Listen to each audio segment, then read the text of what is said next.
Sveiki visi prisijungę prie Lietuvos kardiologų draugijos. Mes tęsime tinklalaidžių seriją skirtą širdies nepakankamumui. Ir šiandien grįžtame pas jūs su trečiaja jau tinklalaide, skirsime ją jums visiems. Ir pažadu, kad tikrai bus labai įdomu. Dėl to, kad šioji tinklalaidė yra skirta galutiniam širdies nepakankamumui, būtent taip siūloma jį vadinti. Anglų kalba tai būtų advanced heart failure ir iš tiesų aš be galo džiaugiuosi, kad šiandien su manimi tinklalaidėje nuostabus pašnekovai, nuostabus svečiai, kurie tikrai padės mums išsiaiškinti, kas yra tas galutinis širdies nepakankamumas, ar mes turime ginklų, ar mes turime galimybių jam padėti ir iš tiesų, kogi galima tikėtis. Taigi, pradėsiu nuo tinklalaidės dalyvių pristatymo ir pirmiausiai pristatau gerbiamą Vytautą Grigaravičių. Sveiki, Vytautai. Sveiki. Labai džiaugiuosi, kad atidėjot kitus planus ir kad šiandien sutikot dalyvauti pas mus. Iš tiesų, aš esu prisilietusi prie jūsų istorijos, gal taip reiktų pasakyti, tai man yra didžiulė laimė, kad jūs esate čia ir kad mes galim kalbėtis ir kad prisiminti tą kelią, kurį ėjome kartu. Taip pat šiandien su mumis Lietuvos sveikatos mokslų universiteto, Kauno klinikų, širdies centro, širdies nepakankamumo ir ydų skyriaus vadovė, gydytoja kardiologė, profesorė Gintarė Šakalytė. Sveiki. Ir Lietuvos sveikatos mokslų universiteto Kauno ligoninės generalinė direktorė, gydytoja kardiologė, Lietuvos kardiologų draugijos širdies nepakankamumo darbo grupės vadovė, profesorė Diana Žaliadonytė. Labą dieną visiems. Tai pirmiausiai, pradedant, noriu, kad mes apibrėžtume tą, kągi mes iš tiesų vadiname tuo galutiniu širdies nepakankamumu. Nes specialistai tai turi tokį specialų apibrėžimą, kurį yra pasiūlę Europos kardiologai. Ten yra 4 kriterijai, kad turi būti sunkus ir išliekantys širdies nepakankamos simptomai, kad turi būti plautinės arba sisteminės stazės epizodai, kurie yra pasikartojantis ir kurie reikalauja stacionarinio gydymo daugiau negu vieną kartą per metus, kad tai turi būti struktūrinė širdies liga, kur jau visos gydymo galimybės išsemtos. Bet kreipsiuosi gal pirmiausiai į profesorę Dianą, kad ne specialistams, bet tiesiog paprastai apibrėžti visgi, kas tas galutinis širdies nepakankamumas. Tai gal pirmiausia pradėsiu nuo to ir pasakysiu, kad dar neretai ir specialistai sako, ir pacientai girdi, kad ne tik galutinis, bet ir tas terminalinis širdies nepakankamumas. Ir man atrodo, kad tas žodis terminalinis labai gerai, kad ir profesorė Eglė sakė, turim vadinti galutiniu, taip skamba lietuviškai ir gal net taip dramatiškai. Bet iš esmės tai yra tas pats, tai yra jau paskutinė stadija širdies nepakankamumas, kuris reiškia, kad tikrai pacientas turi labai išreikštus širdies nepakankamumo simptomus ir dažniausiai toks žmogus jaučia širdies nepakankamo simptomus.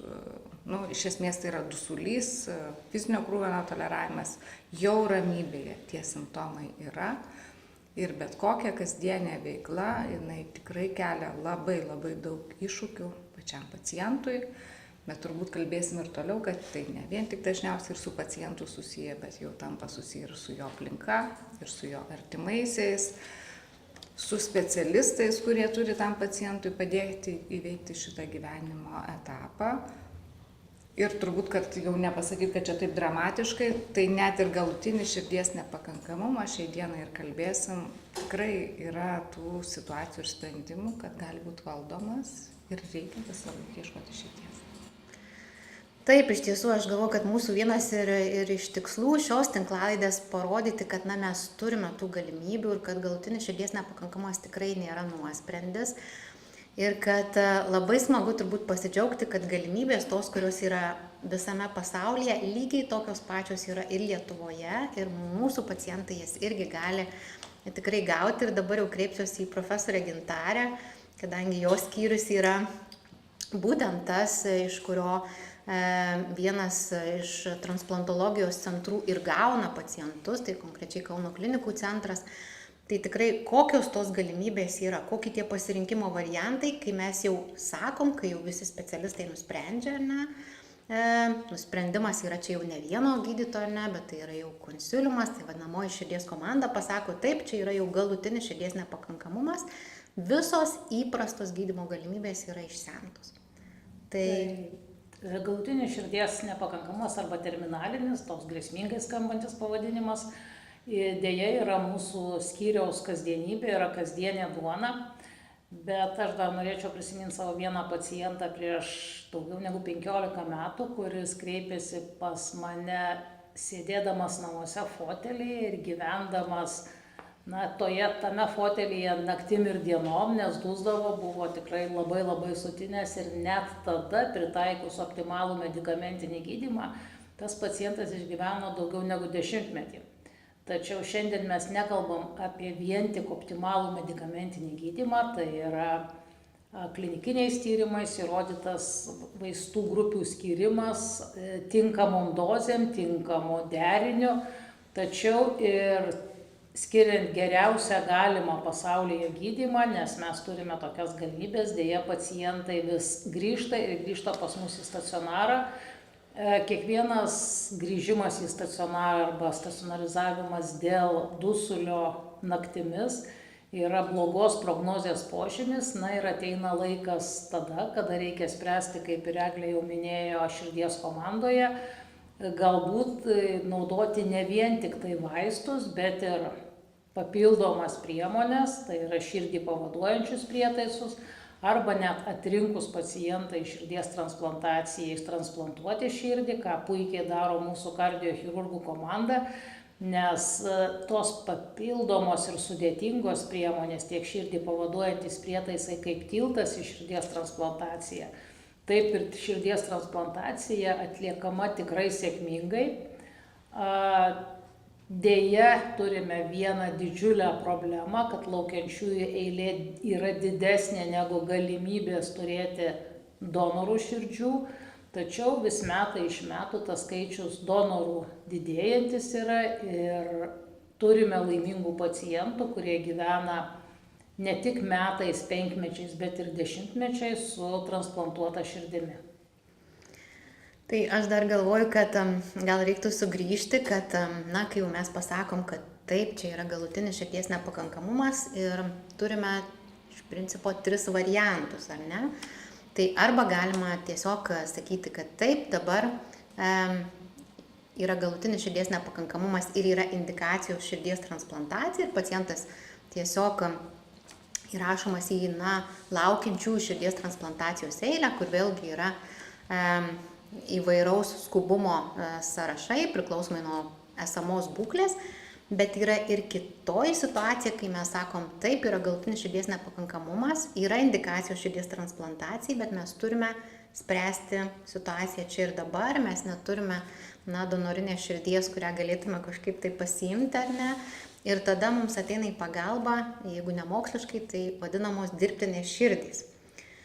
Ir gal dar šiek tiek profesorė Gintarė apie tai, kokia čia ta galimybė tam pacientui. Tai yra, jeigu taip galima pasakyti literatūriškai, tai yra išgyvenimo galimybė, nes širdį pavaduojančius prietaisus arba tas dirbtinas širdis mes siūlome tiem pacientam, kurie negali laukti donoro. Nes donoro laukimas užtrunka ir mėnesiais, ir keletą mėnesių, ir pusmetį. Ir tas pacientas paprasčiausiai be papildomo implantuojamo prietaiso to donoro nesulauks. O donorų širdžių dėja nei internetu neužsakysi, nei kažkur tai surasi, nes tai yra valandų klausimas, per kurį turi chirurgai transplantuoti širdį. Ir pavaduojantis prietaisai vėlgi pacientams pirmą dieną ir kada mes pasiūlome atrodo labai grėsmingai, nes atrodo, kad jisai bus pririštas prie lovos, negalės gyventi įprasto gyvenimo. Vėlgi mes atsimenam vieną pacientą, kuris su senesnio modelio didesnė dirbtina širdim net ir namą pasistatė ir po to dėl ligos eigos jam net ir neprireikė transplantuoti širdies, nes kartais dėl ūmių priežasčių esant širdies nepakankamumui pakanka leisti pailsėti, jeigu taip galima sakyti, širdžiai. Tarkime, jeigu yra ūmus miokarditas, širdis netlieka viso darbo, tuo metu širdies nepakankamumas nesivysto, dalį darbo už širdį atlieka dirbtina širdis ir kartais mes išvengiame širdies transplantacijos, bet širdies transplantacija yra tai, ko mes siekiame tiem pacientam, kuriems yra pažengęs galutinės stadijos arba terminalinis širdies nepakankamumas. Gal apie tą dar galima pasakyti, apie dirbtiną širdį, kaip dar dažnai vadina kaip tiltas, ne, transplantacija. Tai irgi tokia labai graži analogija ir aš irgi noriu prisiminti, kaip Gintarė irgi turėjau vieną savo pacientą, kuris labai ilgai gyveno su ta dirbtina širdim. Tų donorų vis neatsirado, turėjo daug ligų, cukrinį diabetą sunkiai valdoma, tai va čia turbūt irgi laikas gal pasakyti, kad kiekvienas pacientas, sergant jau tuo terminaliniu galutinės stadijos širdies nepakankamumu, yra labai individualus. Ir vienam turbūt geriausia opcija gali būti tas medikamentinis gydymas, ką mes sakom, visos tos vaistų grupės, kurios yra visos Lietuvoje. Tik svarbu tos vaistus labai reguliariai gerti, ką pasako kitas kardiologas, lankytis pas šeimos gydytoją, kardiologą. Kitam pacientui tikrai yra tas tiesiausias kelias širdies transplantacija. Dar kitas gal laukia to eilėj, kaip į tiltą turi tą dirbtinę širdį, nes galutinėje stadijoje yra labai kaip svarbu viskas, kas yra susijęs su pacientu. Tiek širdies nepakankamas, tiek visos kitos ligos, ką žmogus turi, visi kiti vaistai, ką vartoja. Labai svarbu, ar jis turės tą pagalbą ir paramą iš šono. Turbūt irgi dar ištirsim, labai mums įdomi mūsų paciento istorija. Nes nelengva, turbūt nelengvi tie etapai, vaistai, imunosupresantai, antivirusiniai, ta prasme yra turbūt naujas gyvenimas žmogui prasideda. Na, aš dar norėjau truputėlį papildyti Dianą, kad nereikėtų bijoti tos dirbtinos širdies, nes yra pacientų, kurie sako, ne, man dabar labai gerai, aš turiu dirbtiną širdį ir aš gal tos transplantacijos taip greit ir nenorėčiau arba jos išvis išvengčiau, gyvenant su dirbtina širdim. Taigi tai yra to tilto, nereikėtų bijoti ir tai yra tikrai būdas tiek pagerinti simptomus, tiek gyvenimo kokybę, tiek gyvenimo trukmę. Jo, iš tiesų tas sprendimas, bet kuris iš sprendimų, kai kalbam apie galutinį širdies nepakankamumą, jis nebūna lengvas, ar ne? Ir mes norim, kad pacientai mus taip suprastų. Ir jeigu jau mes sakom, kad tikrai reikia, tai čia jau tikrai yra ta situacija, kai tikrai reikia, nes ir Jungtinių Amerikos valstijų kardiologai turi net tokį dokumentą, kur sako, yra auksinio lango strategija. Tai kad yra tas auksinis tarpas ar ne auksinis langas, kada yra geriausia implantuoti tą dirbtinę širdį ir kad gali būti, kad jau po keleto mėnesių bus ta situacija, kai nebesiūlysime. Ir kai aš sakiau apie tuos 3 kelius, tai iš tiesų vienas kelias, sakom, laukiam širdies transplantacijos, kitas implantuokim dirbtinę širdį čia ir dabar. Ir trečias kelias, kai mes sakom, ne, nei vienas iš tų kelių nėra jūsų geriausias variantas. Tikrai atsižvelgia į visas ligas, kuriomis serga pacientas, į visą tą situaciją jie įvertinam ir sakom, jums yra medikamentinis gydymas ir tai yra geriausia, ką gali šiandien pasiūlyti pasaulis. Ir dabar jau kreipiuosi į Vytautą, vėlgi nesinori, kad susidarytų vaizdas, kad, didžiai dalimi atveju tai būna taip, kad mes turim tą lėtinį širdies nepakankamumą, pacientas žino, kad jisai serga, išbandęs visas gydymo galimybės ar ne, ir tada mes ateinam į kito taško, sakom, dabar jau galutinis širdies nepakankamumas ir dabar jau svarstom vieną iš 3 kelių, bet jūsų situacija buvo kita ir aš labai noriu šiek tiek tos situacijos apie tą pačią pradžią, kai vieną dieną žmogus yra sveikas, daro darbus, dirba, gyvena aktyviai, visiškai normalų gyvenimą ir kitą dieną jis pabunda intensyvios terapijos skyriui. Jo, iš tiesų, aš gyvenau gana sveiką gyvenimo būdą, daug laiko skirdavau sportui, kiekvienas mano rytas prasidėdavo nuo rytinės mankštos, apskritai organizmui duodavau daug fizinio krūvio ir jaučiausi tikrai gerai. Aišku, ten vaistus nuo kraujospūdžio tekdavo vartoti, nes šokinėdavo, o visa kita tai normaliai ir man tiesiog nieko nejaučiu, jokių simptomų, jokio ten kažkokio tai ir visiškai netikėtai, būnant su žmona Kaune, Mėgos prekybos centre. Iš jo išėjus, paskui ten šalia dar parduotuvė ir žmona sako, einam dar ten užeisim, pažiūrėsim. Nu, nuėjom ten, dar kažką nusipirkom ir po to jau grįžtant prie automobilio, aš prieėjau, atidariau dar bagažinę automobilio, kad padėt krepšį su pirkiniais ir man pasidarė silpna. Dar žmonai pasakiau, Jolanta, man kažkodėl silpna. Ir prisimenu, kad kaip čia, nenukritau, parklupau tiesiog ant kelių ir viskas, ir pasidarė tamsu, atsijungiau. Ir daugiau nieko, viskas prapuolė, dingo. Ir po to jau iš tiesų atsibudau reanimacijoje ir po ilgo, po daugelio dienų, nes komoje ilgai buvau. Ir tiesiog nelabai iš pradžių dar suvokiau, kas čia. Kaip čia yra, kas yra, ten papasakojo, kaip ten mane gaivino, kaip ten kiek pastangų įdėta buvo, kaip ką. Ir prisimenu dar tokį dalyką, kad sesutė sako, jūs čia atsargiai lovoje. Sako, čia prie jūsų pajungti yra ten laidai kažkokie tai. Tai aš dar taip pažiūrėjau, kokie čia dar laidai. O pasirodo, man pajungė tą, ir aš arba pajungtas prie elektros tinklo, arba jeigu kažkur eini taip su akumuliatoriais vaikštai. Tai va toks, ir kurį laiką aš galvojau, kad taip ir gal ir gyvensiu. Nes man daktarė Jankauskienė atnešė knygutę, ten tokią paskaičiau. Pagalvojau, nes čia po transplantacijos labai daug vaistų reikia gauti, gerti, šalutiniai poveikiai gali būti įvairūs. Galvoju, gal aš geriau taip gyvensiu. Bet paskui man, nežinau, į palatą atėjo žmogus su persodinta širdimi, mane pakalbino. Sako, kaip gerai jaučiuosi, kaip čia kas.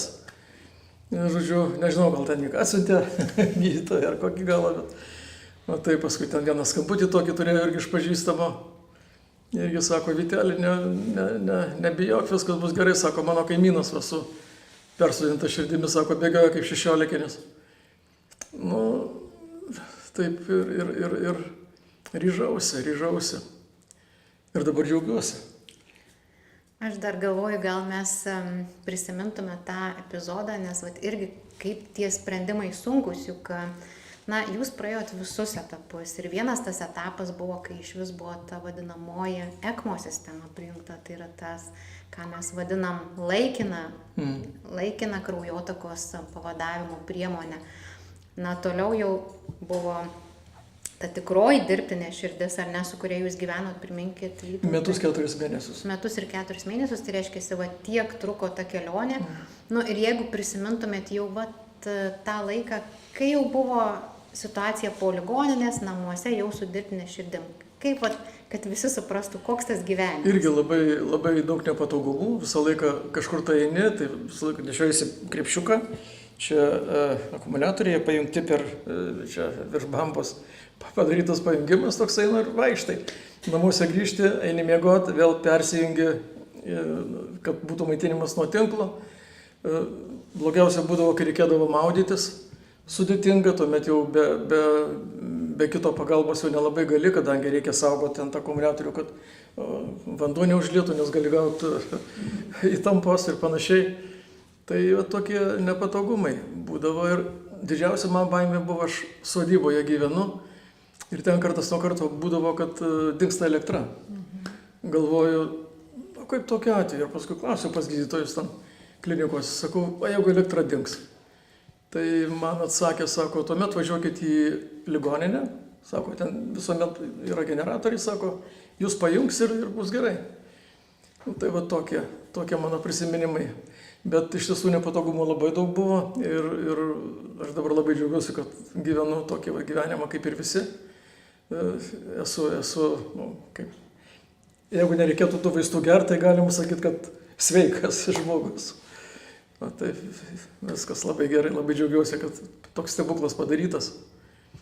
Ir aišku, ir donoro artimiesiams didelė padėka dėl to, kad sutiko.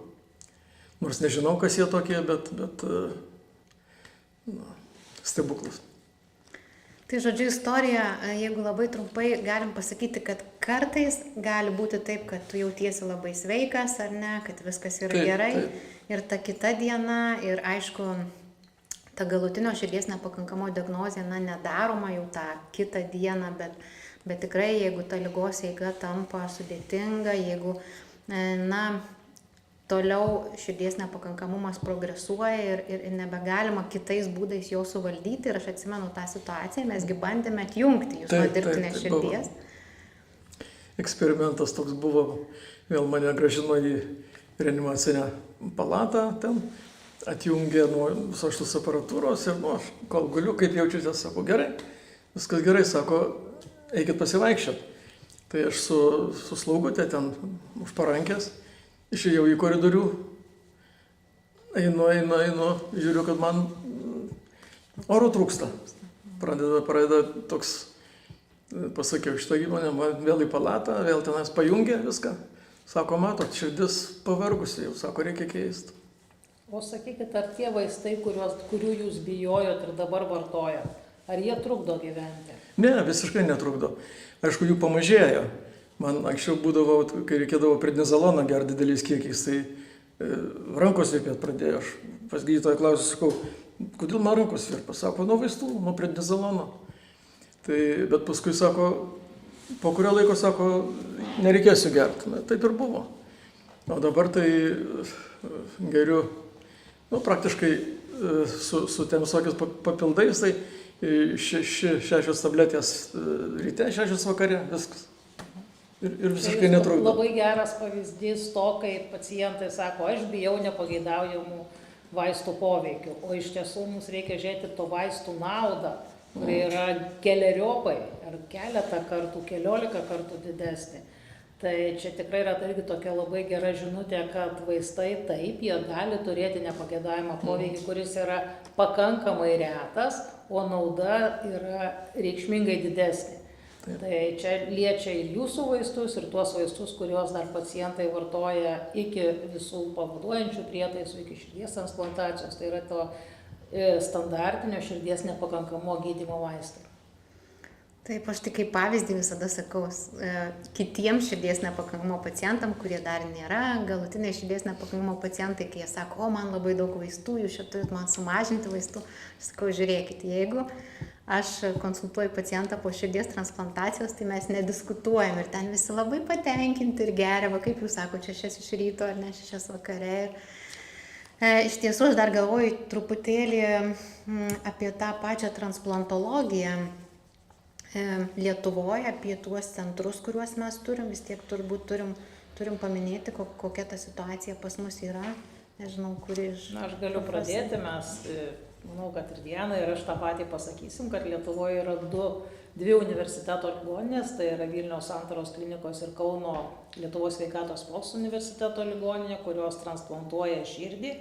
Ir yra vienintelė ligoninė Lietuvoje, tai yra mūsų Lietuvos sveikatos mokslo universiteto širdies centras ir mūsų kardiochirurgai transplantuoja ir širdį, ir plaučius kartu. Tai yra 2 centrai, operacijų skaičius dėja nėra didelis, jisai yra iki 10. Vienais metais mes turėjome gal net 4 pacientus per pirmą pusmetį, tačiau pernai mes turėjome keletą pacientų ir tai priklauso tiek nuo donorinių širdžių galimybės turėti, tiek nuo tikimo donorinės širdies pacientui, nes ne kiekviena širdis tinka kiekvienam pacientui, yra labai daug laboratorinių rodiklių, netgi ir antropometriniai duomenys, tai yra ūgis ir paciento sudėjimas, tai galbūt plaučiam tas yra svarbiau. Yra daug dalykų, kuriuos sprendžia prieš pat transplantaciją vėlgi gydytojų specialistų komanda, lyderiaujant širdies chirurgams ir parenkant patį tinkamiausią pacientą iš to sąrašo, kuriam tinka tuo metu esanti širdis. Čia gal tikrai vieta dabar pratęsim Gintarės mintį, kadangi klausys daugiausia mūsų pacientai, šiaip žmonės, kurie rūpina savo sveikatą, tai paskatinti donorystę, turbūt nes tikrai su donorų trūkumu susiduriama, tikrai medicina labai toli pažengus, labai daug gali. Pacientų daug, aišku, šiandien kalbam apie širdies transplantaciją, bet turbūt dar yra eilės pacientų, kurie laukia ir inkstų, ir kepenų, ir kataraktos. Tai gera valia, kad jinai būtų. Ir kartais yra toks paradoksas, kad inkstus lengviau sutinka dovanoti pacientams negu širdį, nes širdis yra suprantama kaip ne tik tai siurblys mechaninis ar elektrinis organas, kuris siunčia impulsus, tačiau su širdim siejama daug daugiau. Tačiau dovanojant širdį mes galim išsaugoti kitam žmogui gyvenimą, deja tam, kuris yra donoras, jau mes padėti niekaip negalime. Taip, jeigu nebūtų donorystės, tikrai transplantacijos stebuklo nebūtų ir mes be galo kviečiam, kad tikrai jeigu tas toks labai sudėtingas klausimas yra, kad į jį tikrai būtų apie jį pagalvota, nes transplantologija kitaip neįmanoma, jeigu nebūtų donorystės. Ir jau visai baigdama, dar kreipsiuosi į gerbiamą Vytautą, jeigu dabar reikėtų duoti patarimą žmogui, kuris dabar išgirsta diagnozę, galutinis širdies nepakankamumas, ką jūs jam pasakytumėte? Aš ir esu pataręs. Begulint klinikose, ten viena moteris irgi žiūri vaikšto, tokia labai be nuotaikos visiškai iš veido iškritusi, tai aš ją užkalbinau. Sako taip ir taip, ten man čia, žodžiu, reikia apsispręsti, sakau, nebijokit, sakau, bet aš papasakau jai savo patirtį, sakau, matot, aš dabar gyvas sveikas stoviu priešais jūs, sakau, ir viskas gerai. Tai aš ją taip nuraminau. Ir po to žinau, kad jai sėkmingai buvo irgi persodinta širdis ir mes vieną kartą prie gydytojos kabineto susitikome, pasikalbėjom, irgi patenkinta viskas. Taip, kad aš ir bet kam galėčiau parekomenduoti, pasakyti, kad tikrai reikia pasitikėti, medikai daro stebuklus ir iš neįmanomo padaro įmanomą. Tai paskutinės žinutės. Aš manau, kad žinutė yra ta, kad reikia ne tik pasitikėti, bet ir klausyti ir tikėti gydytojais, nes jie siūlo patį geriausią galimą sprendimą. O aš tada, pratęsdama Gintarės mintį, pasakysiu, tie, kas dar sveiki arba turi ligą, kuri toli nenukeliavos, tai iš tikrųjų labai svarbi ta profilaktika ir prevencija, kad mes kitol nekreiptumėm. Tai klausykit gydytojų patarimų. Vaistai, gyvenimo būdas, miegas, tai yra skamba banaliai, bet tai yra esminiai dalykai, kurie suformuoja tą mūsų sveikatą. Iš tikrųjų, ilgamžiškumo receptai yra labai paprasti, kartais mes bandom kažką išrasti, bet viskas iš tiesų yra labai paprastuose dalykuose. Tai be galo dėkoju tinklalaidės dalyviams, dėkoju tiems, kurie klausotės, dėkoju Lietuvos kardiologų draugijai ir prezidentui profesoriui Tomui Lapinskui, dėkoju Lietuvos sveikatos mokslų universitetui, dėkoju abiems universiteto ligoninėms, dėkoju Emanuelio Levino centrui už puikias mums suteiktas patalpas ir sakau iki kitų susitikimų. Viso gero. Iki. Viso.